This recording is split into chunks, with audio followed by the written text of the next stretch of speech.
Astaghfirullah. Bismillahirrahmanirrahim. Assalamualaikum warahmatullahi wabarakatuh.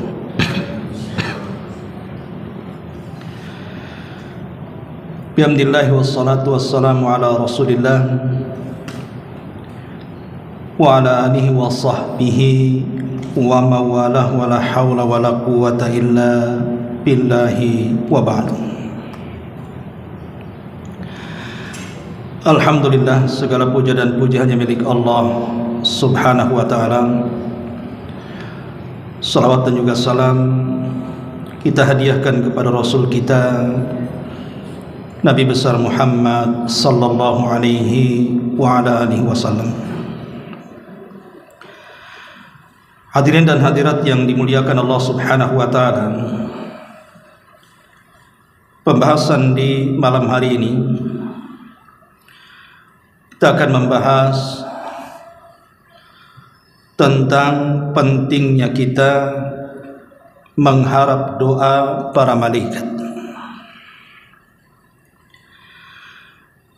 Ma'asyiral muslimin yang dimuliakan Allah subhanahu wa ta'ala, kenapa demikian?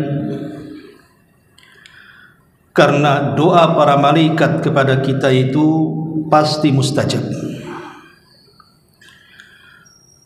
Sebagaimana dinyatakan banyak para ulama, diantaranya perkataan Abul Hasan Al-Mubarakfuri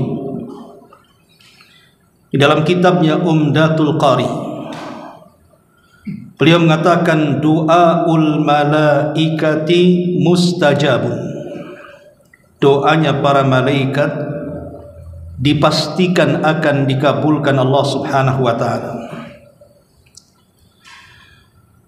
Dan perkataan yang sama dikatakan Al-Imam Ibnu Battal rahimahullah ta'ala dalam syarah Sahih Bukhari, mengatakan wa ma'lumun anna du'a al-malaikati mujabun. Dan sesuatu yang diketahui bahwa doa para malaikat itu pasti diijabah.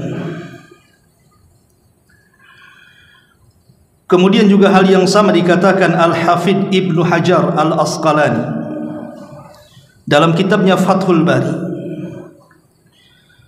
ketika memberikan catatan kepada hadis Nabi sallallahu alaihi wasallam, idza da'a ar-rajulu imra'atahu ila firashihi fa'abat fabata ghadban 'alaiha la'anathal malaikatu hatta tusbiha. Apabila seorang suami memanggil istrinya untuk berhubungan dan si istri enggan untuk melakukannya, kemudian suami tidur dalam kondisi marah, maka para malaikat akan melaknat sampai subuh. Kata Al-Hafidh Ibnu Hajar mengambil perkataan Ibnu Abi Hamzah dalam kitabnya Fathul Bari, mengatakan fihi dalilun ala qabulid du'ail malaikati min khairin aw syarrin liqaunihi sallallahu alaihi wasallam khawwafa bidzalik. Dalam hadis ini ada dalil tentang doa-doa para malaikat itu akan dikabulkan, baik doanya baik atau doanya tidak baik. Karena Nabi sallallahu alaihi wasallam menakut-nakuti dengan perkara itu kepada para wanita yang enggan untuk melayani suaminya, ditakut-takuti dengan doa para malaikat yang merupakan laknat, menunjukkan bahwa doa para malaikat itu mustajabah, akan dikabulkan Allah subhanahu wa ta'ala. Ma'asyiral muslimin yang dimuliakan Allah subhanahu wa ta'ala, dari sinilah pembahasan kita akan mulai.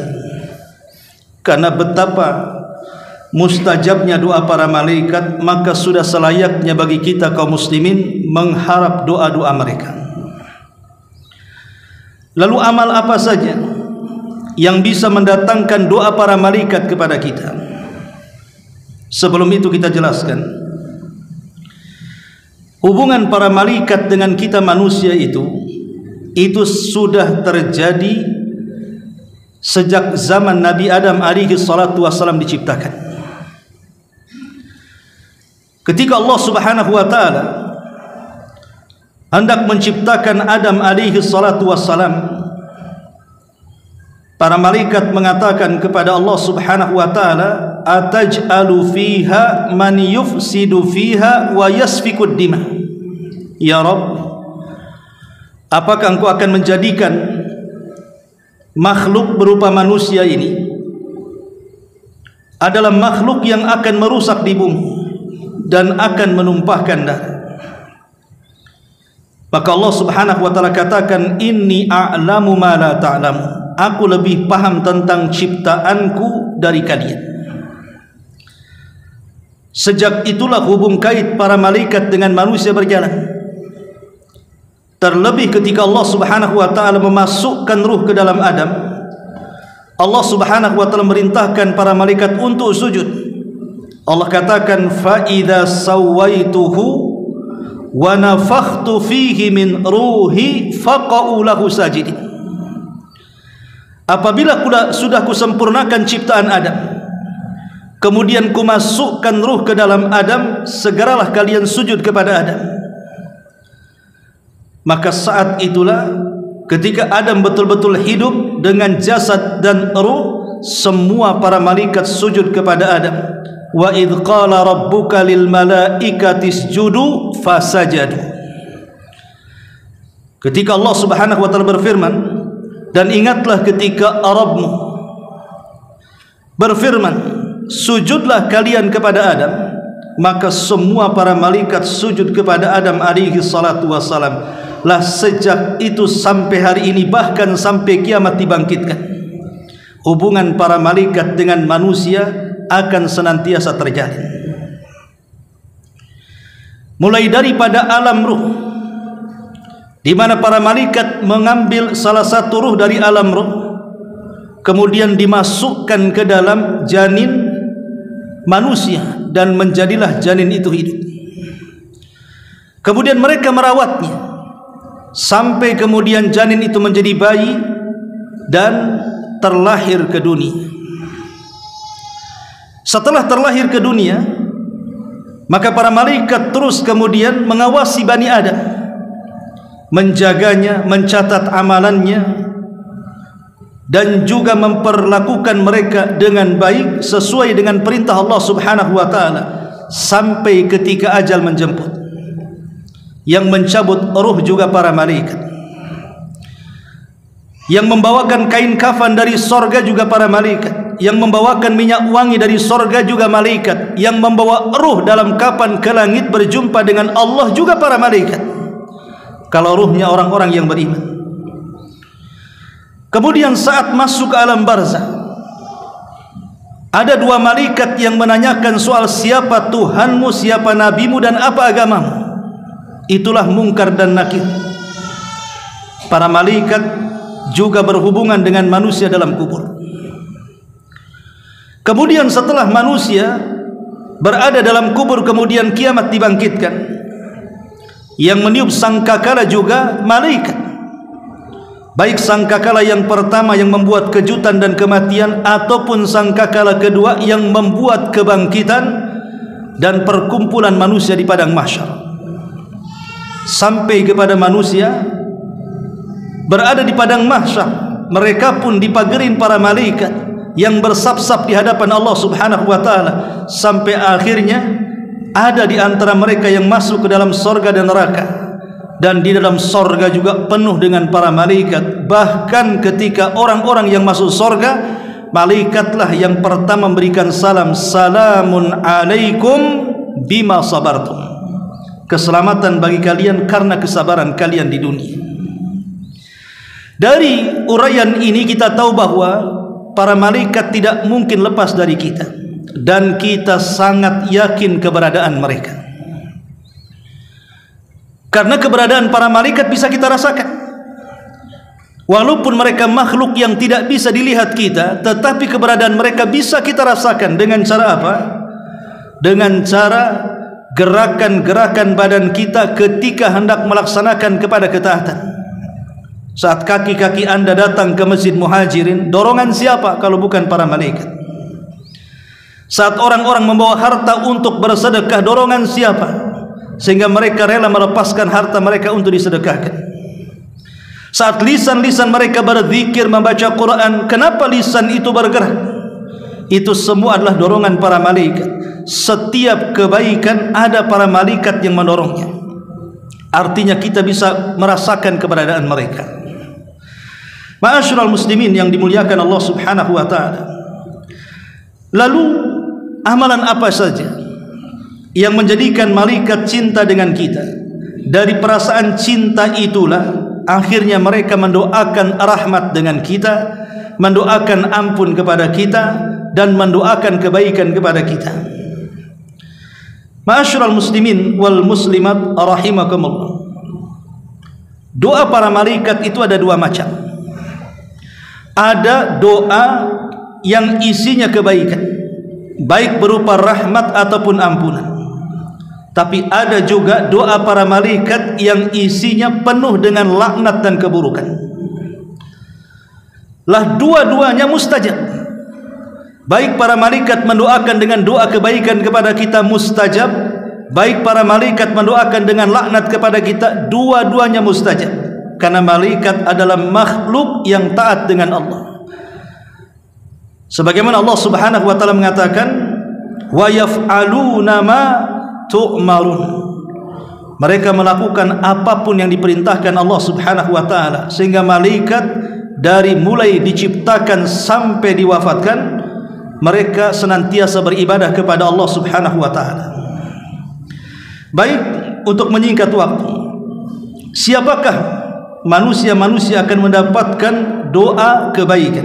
Pertama, ta'limun nasil khaira. Orang yang mengajarkan manusia kepada kebaikan.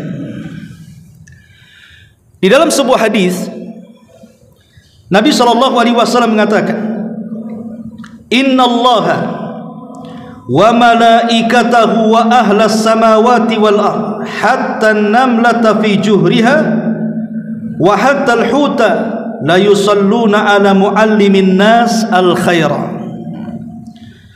Sesungguhnya para malaikat dan penduduk langit serta penduduk bumi, sampai kepada semut di lubangnya dan ikan-ikan di dasar lautnya, mereka mendoakan kebaikan bagi mereka yang mengajarkan manusia kepada kebaikan.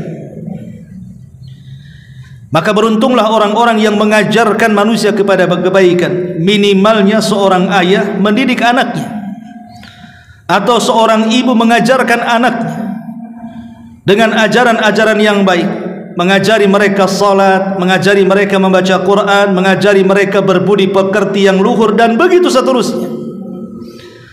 Atau mungkin guru-guru yang mengajar di sekolah-sekolah, yang mengajarkan pendidikan yang baik kepada anaknya, ataupun mungkin para ulama, para ustadz, para kiai yang mengajak umat untuk berbuat baik. Semuanya akan didoakan para malaikat dengan kebaikan. Maka jadilah pelopor kebaikan dan jangan jadi pelopor keburukan. Ini yang pertama. Kemudian yang kedua, as-salatu ala mayaminis saf. Melakukan salat mengambil sisi sebelah kanan dalam saf. Pamannya ini saf pertama dari ujung ke ujung, ambil sebelah kanan dulu, kecuali kalau sudah penuh baru ambil sebelah kiri. Nabi SAW mengatakan, innallaha wa malaikatahu yusalluna ala mayaminis sufuf. Sesungguhnya Allah Subhanahu wa taala dan para malaikatnya, mereka mendoakan kepada orang-orang yang berada di sebelah kanan saf. Jadi kalau seandainya orang masbuk, kemudian ada orang yang salat sendirian dan kita hendak menjadikan dia imam kita, jangan ngambil posisi sebelah kiri, tapi ambil posisi sebelah kanan. Karena para malaikat akan mendoakan kebaikan bagi orang-orang yang mengambil saf sebelah kanan. Ini yang kedua. Kemudian yang ketiga, as-salatu fi safil awal. Orang yang mengambil posisi di saf pertama dalam salat. Nabi SAW mengatakan, innallaha wa malaikatahu yusalluna ala saffi al-awwal wal muadzin yaghfiru lahu mada sautihi. Sesungguhnya Allah dan para malaikatnya akan mendoakan doa yang baik kepada orang yang berada di saf pertama dalam salat, dan para muadzin akan diampuni dosanya sejauh suara yang diteriakkannya. Lihat bagaimana saf pertama. Makanya Rasul mengatakan, sekiranya manusia tahu tentang rahasia di saf pertama, pasti mereka akan datang walaupun dengan cara merangkak dan siap mengundi. Tapi kebanyakan hari ini orang tidak peduli dengan saf pertama. Kadang-kadang masuk masjid padahal dia datangnya awal, tapi ketika sholat ngambil pula di saf kedua atau ketiga. Dia tidak tahu rahasia saf pertama itu, bahwa di situ adalah tempat kita didoakan para malaikat. Kemudian yang keempat adalah saddul faraj bainas sufuf. Orang yang merapatkan ketika salat di antara saf-saf makmum. Makanya perintah imam dimanapun, masjid manapun, musola manapun, apa perintah imam ketika sebelum salat? Kata imam, rapatkan safnya, luruskan safnya, sawwu sufufakum. Rapatkan saf kalian, luruskan saf kalian. Itu selalu imam diajarkan seperti itu, siapapun yang menjadi imamnya. Tapi kadang-kadang makmum ini aneh, enggak mendengar suara imam yang memerintahkan untuk merapatkan saf. Nah, ini kekeliruan makmum saat salat. Padahal Nabi SAW mengatakan, innallaha wa malaikatahu yusalluna 'alal ladzina yasiluna sufufa. Sesungguhnya Allah dan para malaikatnya akan mendoakan dengan doa yang baik orang-orang yang menyambungkan antara saf di antara orang-orang yang salat. Dengan cara apa merapatkan saf? Nabi SAW merintahkan untuk menempelkan bahu dengan bahu, mata kaki dengan mata kaki. Ini yang keempat. Kemudian yang kelima, aklu akalatis sahari. Tidak mengabaikan makan sahur bagi orang-orang yang berpuasa. Entah puasa yang bentuknya harian seperti Daud, entah puasa yang bentuknya pekanan seperti Senin Kamis, entah puasa yang bentuknya bulanan seperti Ayyamul Bid, atau mungkin yang bentuknya tahunan seperti puasa Arafah, ataupun mungkin puasa di bulan Muharram, dan begitu seterusnya.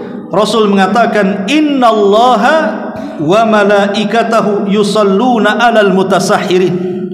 Sesungguhnya Allah dan para malaikatnya akan mendoakan doa kebaikan bagi mereka yang mau bangun untuk makan sahur ketika berpuasa. Kemudian yang keenam, intidharus salati ba'da salati. Menunggu salat setelah salat. Namanya tadi salat maghrib, tidak pulang karena menunggu salat isya. Dia tetap duduk di masjid. Kata Nabi SAW dalam sebuah hadis, salatul rajuli fi jama'atin tazidu ala salatihi fi baitihi. Salatnya seseorang berjamaah itu lebih baik dibandingkan salatnya sendirian dalam rumah. Sampai kepada fa idza dakhala al masjid kana fi salatin ma kanatis salat tahbisuhu wa tusallil malaikatu alaihi madama fi majlisihi alladhi yusalli fihi.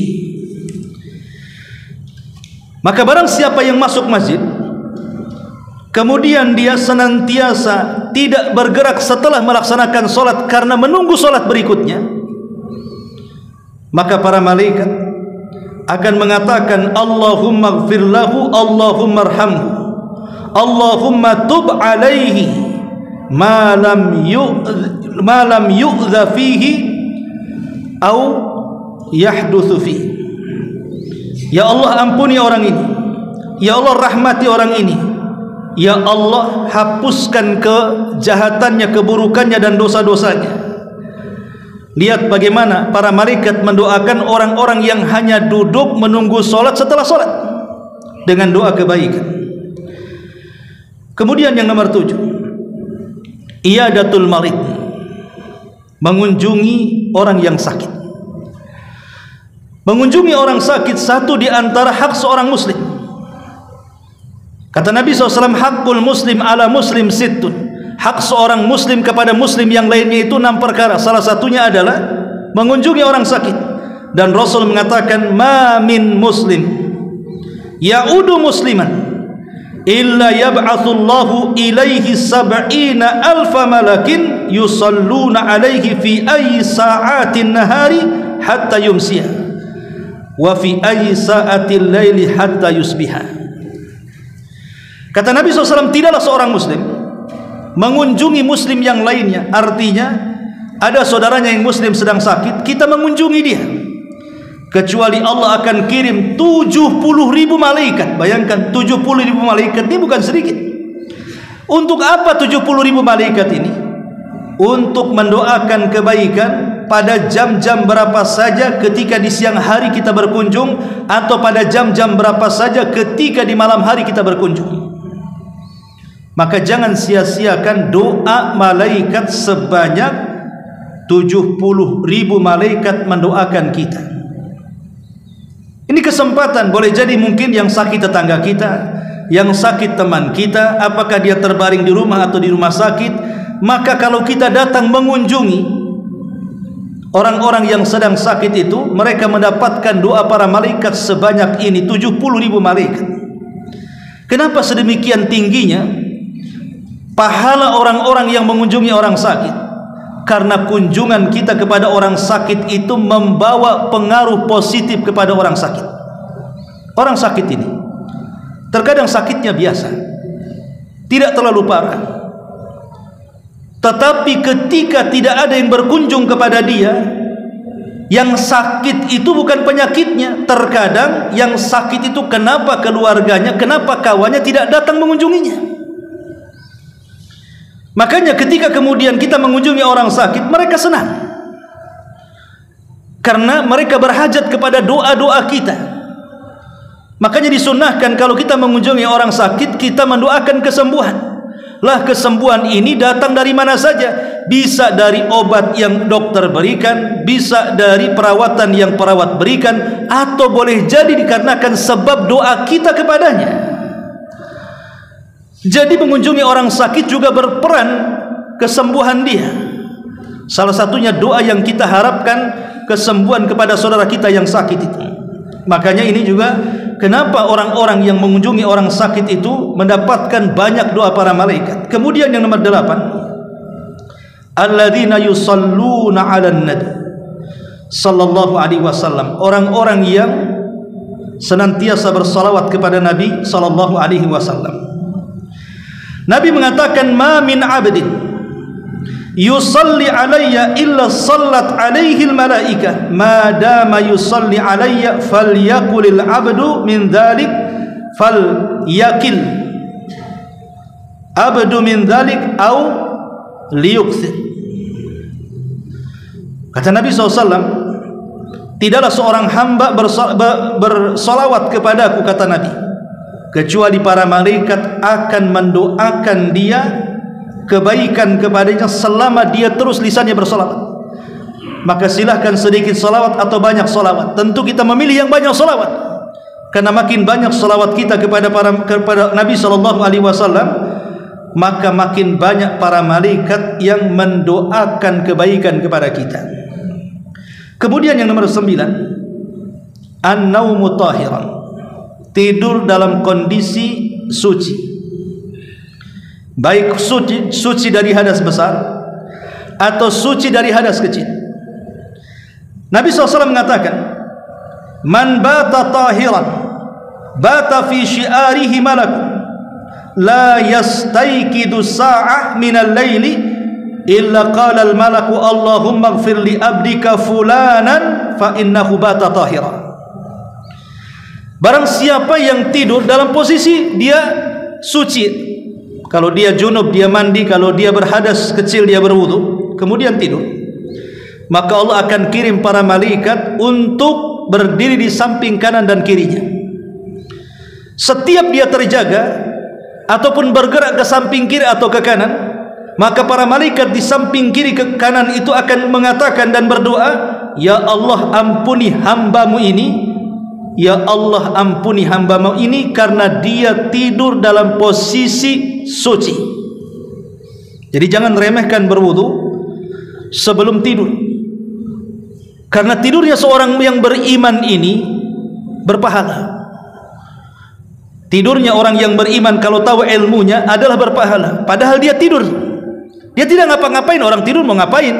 Baca Quran tak bisa, zikir tak bisa, solat tak bisa, sedekah tak bisa. Orang tidur tidak sadar. Tapi bagi seorang mukmin tidur itu sebuah ibadah. Salah satunya tidur dalam posisi dia tahirah, bersih dari hadas kecil atau besar. Maka selamat tidur dijaga para malaikat dan didoakan kebaikan. Sekiranya Allah takdirkan dia meninggal dunia, maka dia meninggal dunia di atas doa kebaikan para malaikat, husnul khatimah. Ini yang ke-9. Kemudian yang ke-10, mereka orang-orang yang mudah untuk bertobat. Setiap dia melakukan kesalahan, dia langsung bertobat. Kullu bani Adam khatta'un wa khairul khatta'ina tawwabun. Setiap anak Adam itu pasti melakukan kesalahan, tetapi sebaik-baik orang yang melakukan kesalahan itu bertobat. Allah Subhanahu wa taala berfirman dalam surah Ghafir ayat 7 sampai 9, alladzina yahmiluna al-arsy wa man hawlahu yusabbihuna bihamdi rabbihim wa yu'minuna bihi wa yastaghfiruna lilladzina amanu rabbana wasi'ta kulla syai'in rahmah wa ilman faghfir lilladzina tabu. Allah mengatakan para malaikat yang memikul arsy dan malaikat-malaikat di sekitar arsy, mereka bertasbih memuji kepada Rabb mereka, dan mereka beriman dengan Allah, dan mereka memintakan ampun terhadap orang-orang yang beriman. Ya Rabb kami, Engkau telah meluaskan segala sesuatu dari rahmat-Mu dan pengetahuan-Mu, maka ampunilah orang-orang yang bertobat. Jadi orang-orang yang bertobat atau mudah bertobat setelah melaksanakan kesalahan, maka para malaikat di sekitar arsy dan pemikul arsy akan mengatakan, faghfir lilladzina tabu, ya Allah ampunilah orang-orang yang mudah bertobat. Ini juga sebab doa para malaikat yang ke-10. Yang ke-11, orang-orang yang mendoakan saudaranya dengan kebaikan. Orang-orang yang mendoakan saudaranya dengan kebaikan. Boleh jadi kita punya saudara, sanak famili, kerabat, atau siapapun yang jauh jauh di sana. Kita di Batam, orang itu di kampung. Tapi selepas sholat atau di waktu-waktu mustajab kita doakan. Mungkin kita mendoakan adik kita, kakak kita, paman kita, saudara kita, dan begitu seterusnya. Orang-orang yang mendoakan orang lain dan orang yang didoakan tidak tahu, maka orang-orang yang mendoakan kepada saudaranya tanpa sepengetahuannya akan mendapatkan doa para malaikat dengan doa yang baik.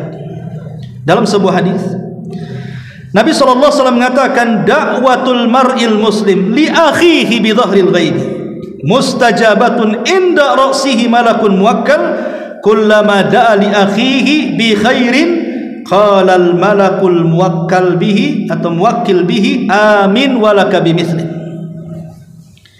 Kata Nabi SAW, doa seorang muslim kepada saudaranya tanpa diketahui saudaranya dia sedang didoakan, maksudnya doa kebaikan, maka itu akan dikabulkan.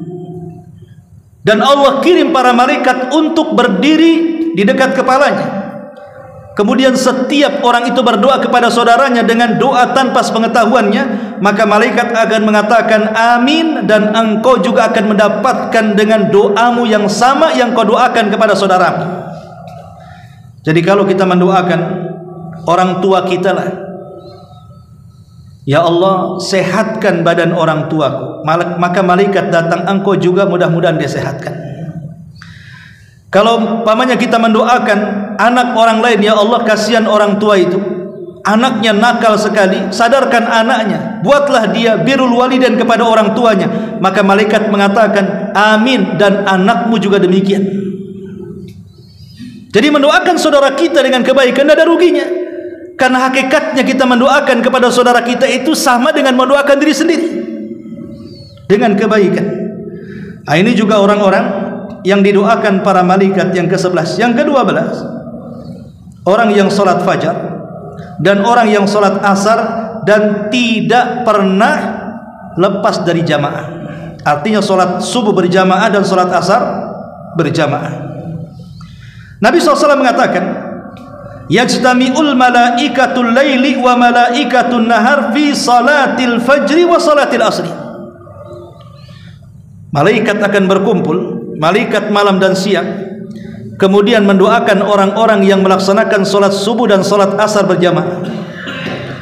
Fayajtami'una fi salatil fajri, mereka akan berkumpul di salat fajar. Wa yajtami'una fi salatil asri, dan mereka pun akan berkumpul di salat asar. Jadi beruntunglah orang-orang yang menjaga dua salat ini, salat asar dan salat subuh. Rasul mengatakan, man hafadha ala baradaini dakhalal jannah. Siapa yang menjaga dua salat ini dijamin masuk surga. Kemudian juga orang-orang yang didoakan baik para malaikat adalah orang-orang yang setiap pagi dia bersedekah.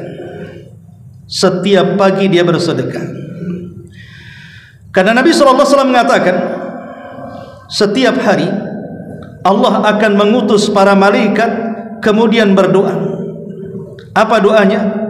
Ya Allah, tambahkanlah harta orang-orang yang bersedekah di pagi hari ini. Tambahkanlah harta orang-orang yang bersedekah di pagi hari ini. Maka siapapun yang bersedekah, umpamanya kita sholat subuh di Muhajirin, nampak ada kotak infak masuk entah 1.000, 2.000, maka kita sudah mendapatkan doa para malaikat dengan melipat gandakan uang yang kita sedekahkan. Kemudian yang nomor 14, di antara doa para malaikat yang baik adalah ketika kita mendengar suara ayam berkokok menjelang dini hari. Nabi mengatakan, idza sami'tum siyahad dik fas'alullaha min fadli fa innaha ra'at malakan. Apabila kalian mendengar suara kokokan ayam di pagi hari, mungkin jam 3 malam atau jam 2 malam atau mungkin jam 4 malam gitu, berdoalah, minta kepada Allah kebaikan dunia dan akhirat. Karena mereka sedang melihat para malaikat, dan malaikat akan mendoakan kebaikan untuk kita. Kemudian juga yang selanjutnya adalah malaikat, mereka akan suka dengan orang-orang yang disukai tempatnya oleh para malaikat, dan tidak ada tempat yang disukai melebihi masjid. Jadi orang-orang yang suka duduk di masjid, maka malaikat akan datang dan mendoakan kebaikan. Ya tentu bukan hanya duduk di masjid, tapi dia juga menggunakan masjid untuk sarana berzikir, sarana salat, sarana baca Quran, dan begitu seterusnya. Maka para malaikat, mereka akan senang dengan kita dan mendoakan kebaikan. Dan yang terakhir, tentunya para malaikat akan mendoakan kita bagi orang-orang yang mencintai para malaikat. Kita tidak memusuhi malaikat, kita cinta dengan para malaikat. Maka siapapun yang mencintai para malaikat Allah, maka malaikat juga akan mendoakan kebaikan. Tapi siapapun yang membenci para malaikat, maka sama dengan bermusuhan dengan Allah Subhanahu wa ta'ala. Dan itu digambarkan di dalam Al-Quran ketika orang-orang Yahudi, mereka datang kepada Nabi SAW, siapa yang menghabari kamu tentang wahyu? Maka Rasul mengatakan Jibril. Maka kata orang-orang Yahudi, aku tidak suka dengan Jibril. Kukira yang mendatangi kamu adalah Mikail yang senantiasa membawa hujan itu. Maka kemudian Allah Subhanahu wa ta'ala turunkan kepada Nabi SAW mengancam siapapun yang membenci Jibril, Mikail, Israfil, dan malaikat-malaikat yang lainnya, maka mereka adalah musuh Allah Subhanahu wa ta'ala. Ma'asyiral muslimin yang dimuliakan Allah, dan banyak lagi. Ini salah satu bentuk contoh doa kebaikan para malaikat kepada kita. Tapi jangan salah, tadi saya sudah katakan di awal, tidak semua malaikat itu mendoakan kebaikan kepada kita. Ada juga para malaikat itu yang diutus oleh Allah Subhanahu wa ta'ala untuk mendoakan keburukan kepada kita. Dan kalau sampai malaikat mendoakan keburukan kepada kita, maka doa para malaikat saya katakan di awal mustajab. Kalau dia sudah mendoakan keburukan kepada kita, yakinlah bahwa doa-doa para malaikat itu akan mustajab. Lalu seperti apa doa para malaikat keburukan, dan siapa orang-orang yang didoakan para malaikat dengan keburukan itu? Yang pertama, orang-orang yang didoakan keburukan oleh para malaikat, mereka adalah orang-orang yang senantiasa menyembunyikan ilmu dan tidak mau menyebarkannya. Dia sudah tahu yang hak tapi disembunyikannya. Dia sudah tahu kebenaran tapi tidak mau disampaikannya dengan berbagai macam alasan. Maka orang-orang yang menyembunyikan kebenaran dan tidak mau mengungkapkan dan mengajak manusia kepada kebenaran, maka mereka adalah orang-orang yang didoakan buruk para malaikat. Allah mengatakan dalam Al-Baqarah 159, innal ladzina yaktumuna ma anzalna minal bayyinati wal huda min ba'di ma bayyanahu lin-nasi fil kitab ulaika yal'anuhumullahu wa yal'anuhumul la'in.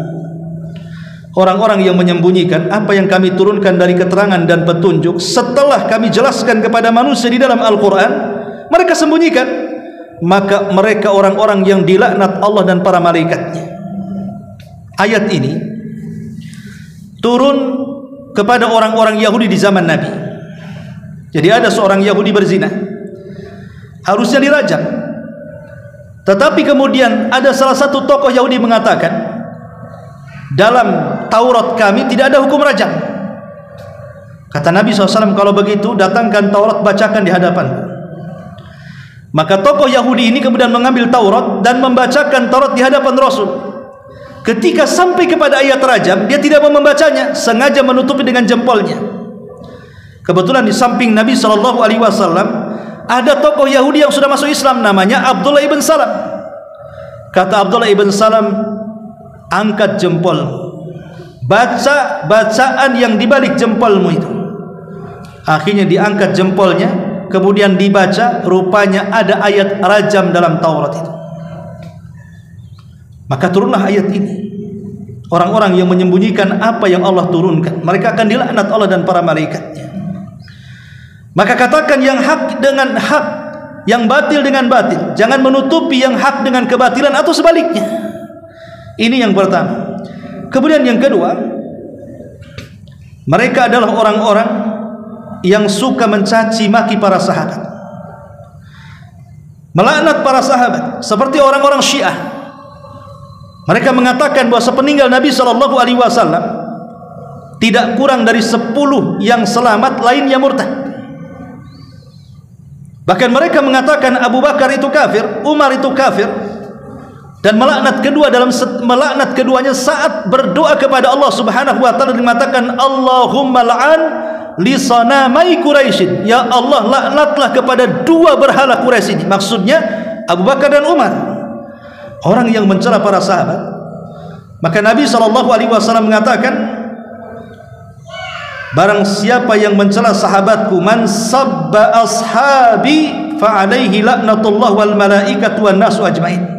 Siapa yang mencaci maki para sahabat, dia berhak mendapatkan laknat Allah, laknat para malaikat, dan laknat manusia semuanya. Ini yang kedua. Yang ketiga, orang-orang yang akan dilaknat para malaikat adalah man awa muhditha, orang yang melindungi orang jahat. Dan ini juga nasihat kepada mereka yang berprofesi sebagai lawyer, sebagai pengacara. Terkadang pengacara ini tahu dia sebagai lawyer bagi kliennya, dan dia tahu kliennya ini orang jahat, tapi karena hanya ingin kehidupan dunia, dia pun rela kemudian memanipulasi dengan mendatangkan bukti-bukti palsu sehingga menyelamatkan dari kejahatannya. Ini sama melindungi orang jahat. Hati-hati bagi orang-orang yang berprofesi lawyer ini. Jangan Anda lindungi orang-orang jahat, karena mereka pantas mendapatkan balasannya. Makanya Nabi SAW mengatakan, man awa muhditsan fa alaihi laknatullah wal malaikati wan nas ajmain. Siapa yang melindungi orang jahat, maka dia berhak mendapatkan laknat Allah, laknat para malaikat, dan laknat manusia secara keseluruhan. Kemudian yang keempat, orang-orang yang suka mengancam saudaranya dengan senjata, entah menodongkan pisau, entah menodongkan cangkul, entah menodongkan cerulit gitu ya. Sekarang kan banyak tuh tawuran-tawuran anak-anak bawa pedang, bawa apa gitu ya, atau mengancam orang dengan pentungan. Maka Nabi mengatakan, bagi orang-orang yang seperti ini, man asyara ila akhihi bihadidatin fa innal malaikata tal'anuhu hatta yadahu wa in kana akhan li abihi wa ummi. Siapa yang mengisyaratkan kepada saudaranya dengan senjata, maka para malaikat akan melaknatnya sampai dia meletakkan senjatanya, walaupun yang diancam itu saudara seibu atau saudara sebapa. Maka jangan suka mengancam dengan senjata. Man hamalas silah falaysa minna. Kata Rasul, siapa yang membawa senjata untuk mengancam saudaranya bukan umatku, kata Nabi. Kemudian juga yang kelima, orang-orang yang suka berusaha menggagalkan perjanjian. Seseorang sudah berjanji, entah dalam jual beli, dalam sewa menyewa, entah dalam akad apapun, dalam muamalah manusia, sudah terikat perjanjian, kemudian kita batalkan secara sepihak. Maka Nabi SAW mengatakan, dimmatul muslimina wahidah, faman akhfara musliman fa alaihi laknatullah wal malaikati wan nasi ajmain, la yuqbal minhu sarfun wala adlun, la yaqbal minhu sarfun wala adlun. Ingat bahwa tanggungan kaum muslimin itu satu kesatuan, tidak boleh dibatalkan sembarangan, kecuali karena mungkin membatalkan dua belah pihak ingin membatalkan perjanjian. Kalau satu belah pihak membatalkan, tidak boleh. Makanya Rasul mengatakan, siapa yang melakukan seperti itu, maka dia mendapatkan laknat Allah, malaikat, dan seluruh manusia. Amal sunnah dan wajibnya tertolak di hadapan Allah Subhanahu wa ta'ala. Maka jangan suka membatal-batalkan perjanjian amanah. Kemudian yang keenam, orang-orang yang menasabkan diri kepada yang bukan keturunannya, mengaku Habib keturunan Nabi padahal bukan keturunan Nabi, mengaku dari keluarga konglomerat padahal bukan itu, mengaku dari keluarga keraton, mengaku dari keluarga ini, keluarga itu, padahal terputus nasabnya hanya untuk mengaku-ngaku saja. Maka Nabi SAW mengatakan, man wala qauman bi ghairi idzni mawalihi, ataupun manidda'a ila ghairi abihi fa alaihi laknatullah wal malaikati wan nasi ajmain, la yaqbalullahu minhu yaumal qiyamah sarfan wala adla. Siapa yang menasabkan diri kepada yang bukan keturunannya, maka dia mendapatkan laknat Allah, para malaikat, dan manusia seluruhnya. Amal wajib dan sunnahnya tidak akan diterima pada hari kiamat. Karena banyak orang-orang yang terkadang mengaku-ngaku keturunan orang hanya karena ingin mendapatkan warisan, kehormatan, atau gila hormat dan lain sebagainya. Mereka manusia-manusia terlaknat. Kemudian yang nomor 7, orang-orang yang ataupun para wanita yang menolak ajakan suaminya. Dan itu sudah saya jelaskan tadi. Para istri yang menolak ajakan suami di malam hari, maka mereka adalah wanita-wanita terlaknat di sisi para malaikat sampai subuh. Dan tadi sudah jelaskan hadisnya. Kemudian juga yang selanjutnya, orang-orang yang dilaknat para malaikat, mereka orang-orang yang berkhianat kepada pasangannya. Berkhianat macam-macam, entah suami yang berkhianat atau istri yang berkhianat. Maka ulama mengatakan mereka juga masuk kepada orang-orang yang dilaknat oleh para malaikat. Termasuk juga orang-orang yang berusaha menghalang-halangi orang untuk melakukan syariat Allah Subhanahu wa ta'ala, menghalang-halangi pengajian, membubarkan pengajian, menghalang-halangi untuk berbuat baik kepada manusia. maka mereka adalah orang-orang yang dilaknat Allah, para malaikat dan manusia semuanya. Dan banyak lagi. Intinya bahwa dari dua perkara ini, baik yang didoakan baik para malaikat atau yang didoakan buruk para malaikat, dua-duanya mustajab di hadapan Allah. Maka seorang muslim harus cerdas. Jangan mendatangkan perkara yang dilaknat para malaikat, tapi ambillah amalan-amalan yang menjadikan doa para malaikat kepada kita. Wallahu a'lam bishawab. Saya kira ini nasihat yang singkat, mudah-mudahan ada manfaatnya. Subhanaka wa bihamdika asyhadu an la ilaha illa anta astaghfiruka wa atubu ilaik. Allahu taala alam. Assalamualaikum warahmatullahi wabarakatuh.